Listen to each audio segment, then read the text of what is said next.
여러분 안녕하세요, 민영쌤입니다. 여러분, 제가 며칠 전에 미미민우 채널의 헬스터디 촬영을 다녀왔는데요. 수능에 도전하는 노베이스 성적대의 학생들을 관찰하다 보니 역시 수능으로 성공하기 위해서는 수학이 제일 중요하구나 라는 생각을 하고 돌아왔습니다. 실제로 성적을 올리는데 가장 큰 장벽을 느끼는 게 수학이기도 하고, 수험생 때 가장 많은 시간을 투자해야 되는 게 수학이잖아요. 실제로 헬스터디 학생들도 6월 모의고사 전까지는 다른 과목 공부량은 하루 1시간 내외로 조정을 하고 그 외 대부분의 시간을 수학에 쏟고 있었습니다. 이 학생들이 수학을 좀 더 일찍 대비해놨더라면 수능 준비가 조금 더 수월했겠구나, 이런 생각이 들더라고요. 그래서 어찌 보면 이 수학은 고등학생보다도 중학생 단계에서 더더더 중요합니다.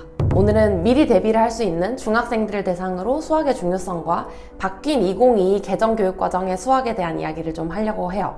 그럼 바로 가보실게요. 고고링! 자, 수학이 중요하다는 사실을 모르는 분은 없으실 것 같지만 이 입시에서 수학의 영향력은 생각보다 굉장히 큽니다. 첫째로 수시로 대학을 가기 위한 내신 성적에서의 중요성인데요. 수시로 대학을 가려면 당연히 내신 성적이 좋아야 하지만 학종까지 생각한다면 그 중에서도 수학 내신이 더더욱 중요합니다. 학종에서는 생기부를 정성평가하기 때문에 실제로 전교 등수가 몇 등수 낮더라도 그 학생이 수학 성적이 좋다면 학종에서 합격하는 사례가 자주 발견되고 있습니다. 그리고 현실적으로 내신에서 더 중요한 이유는 아무래도 학종으로 대학을 가려면 상승곡선을 만들어내면 합격할 확률이 높아지는데, 이 수학 실력이 탄탄해야 상승곡선을 만들기도 유리합니다. 좋은 수학 성적을 받아둬야 그 기세를 몰아서 다른 과목의 성적도 잘 받을 수가 있는데요. 그 이유가 수학이 과학이나 다른 과목들에 비해 학년이 올라갈수록 극복하기가 더 어렵기 때문입니다. 자, 여기 고등학교 교과과정을 보면 수학은 실력과 범위가 누적되기 때문에 극복이 어렵습니다. 예를 들어서 나는 수1은 너무너무 못하지만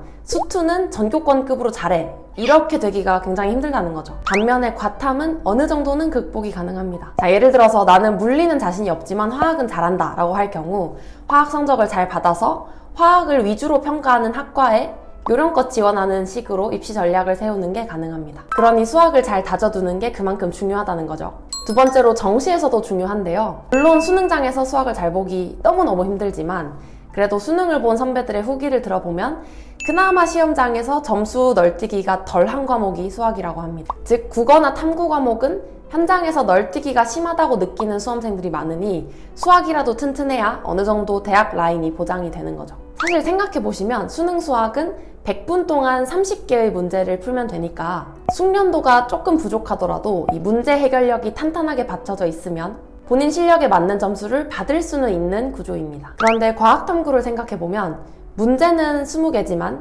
시간은 30분이에요. 수학에 비해 시간 압박이 훨씬 심한 거죠. 그래서 수능날 본 실력을 발휘하기 어려워하는 경우가 많습니다. 그러니 수능까지 생각했을 때도 수학이 얼마나 중요한지 아시겠죠? 자, 그러면 수학을 잘하기 위해 본인에게 맞는 개념서를 숙지하고 풀어보는 과정이 중요한데요. 저는 오늘 그중 하나로 개념 플러스 유형 교재를 소개하려고 합니다. 사실 저도 돌이켜보면 중학교 때 이 교재로 수학 공부를 했었는데요. 이 교재는 개념학습부터 다양한 유형의 문제풀이까지 한 번에 해결할 수 있는 교재로 초, 중, 고 모두 난이도별로 다르게 구성되어 있어서 나에게 맞는 교재를 효율적으로 활용할 수 있습니다. 교육과정 개편으로 해당 학년별 교재는 이렇게 구성이 되어 있고요. 난이도별로 교재가 구성되어 있는 걸 확인할 수 있습니다. 중학생용 교재 구성을 보면 라이트는 기본 완성으로 자세한 개념 설명과 다양한 문제풀이로 기초를 다지기에 좋고요. 파워 교재는 응용 완성으로 개념 설명과 핵심 유형을 통해 내신 고득점을 대비하기에 좋습니다. 그리고 탑은 상위권 정복으로 반드시 알아야 할 핵심 개념을 소개하고 자주 출제되는 대표 유형들로 보다 더 어려운 문제들에 대비할 수 있습니다. 이렇게 단계별로 교재들을 살펴보니까 확실히 문제가 어려워지기는 하더라고요. 모든 교재에서 훑어주는 개념으로 개념을 확실히 머릿속에 넣고 내 난이도에 맞는 문제를 풀 수 있는 게 이 교재의 큰 장점인 것 같습니다. 사실 저도 중학교 때 이 교재를 활용했던 이유가 필수 예제나 문제들이 굉장히 많아서 문제를 많이 풀어야 성에 찼던 저의 욕망을 잘 해소해주는 교재였던 것 같아요. 아무래도 문제를 많이 풀어봐야 문제 해결력이 올라가니까요. 그리고 마지막에 문제들이 통으로 모여있는 단원 마무리나 실전 테스트는 보통 학원 숙제로 괴로워하면서 풀었던 기억이 납니다. 그리고 수학은 아무래도 반복 학습이 중요한데 개념편에서 한번 푼 내용을 유형편에서 한 번 더 풀 수 있으니까 반복 학습에도 도움이 됐던 걸로 기억해요.